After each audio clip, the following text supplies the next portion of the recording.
Today I'm in Hove, I'm with Colin Thompson. Colin, we're standing in front of a hand wire machine. In fact, you've got two here.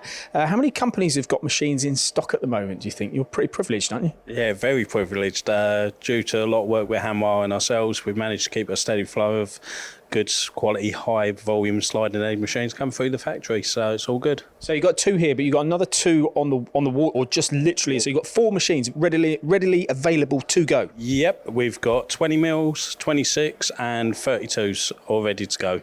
So it's a very good position to be in at the moment. Colin, when you're pushing the hand wires, what points do you really go for? Where are the areas where you really try and win your business?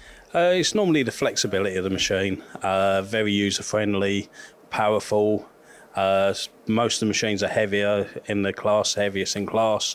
The way they've designed the machine around what the engineer needs as well, but also a very good commercial point as well on the costing and the whole package. Do you think it's not just your machine, it's the flexibility of sliding heads these days, which is helping you and others do well in this market, isn't it? They are really versatile, aren't they? What they can actually cope with and tackle and make. Oh, definitely, especially with the country having a bit of a skill shortage, as we're all aware of at the moment.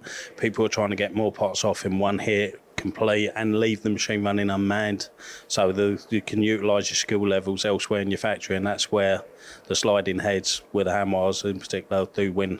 And these aren't basic machines as well. You've got a lot of tools, you've got a lot of axes, you've got a lot of opportunity. I mean, maybe could you just, before we close, touch on the four machines that you've got, or two here, but the two that are coming in, what their capabilities are and the extent of their specification? Yeah, basically the two we have here at the moment are quite user-friendly, entry-level sort of style machines, platen configurations, just guide bush machines, because we're finding a lot of people now, although we do guide bush, non-guide bush, a lot of people now are going back to just guide bush, which surprised us at the moment. We seem to see a trend there.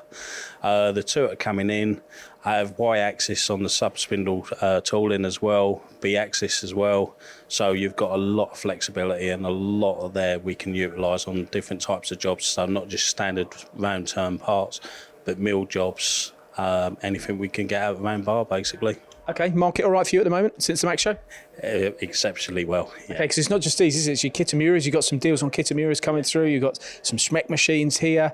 The Abarmier sold, and there's more coming in. Yeah. Pretty good times for you? Very buoyant for us at the moment. We're doing really well. I did, Shona told me one of the Kitamura deals is around about 19 or just less than 20% off the machines that are coming through. That's some offering, isn't it, for a premium Japanese machine? Yeah, Kitamura's done a lot of work with us as well. We highlighted an area in the UK market we feel that it's not being utilised at the moment, and they're supporting us with these machines coming through the marketplace, so the customers are going to get even better value for money. When I said I was coming down here, you said it would be sunny. What's happened? It's supposed to be hot today. Yeah, give it a little while. It'll turn up. It always does eventually. When you go home, it'll turn up, mate. It won't follow me. Thank you very much, Colin. Good luck. Four machines, four hand wire machines available from stock here at Dugard, as well as other promotions and other machine tools. Visit their website, dugard.com.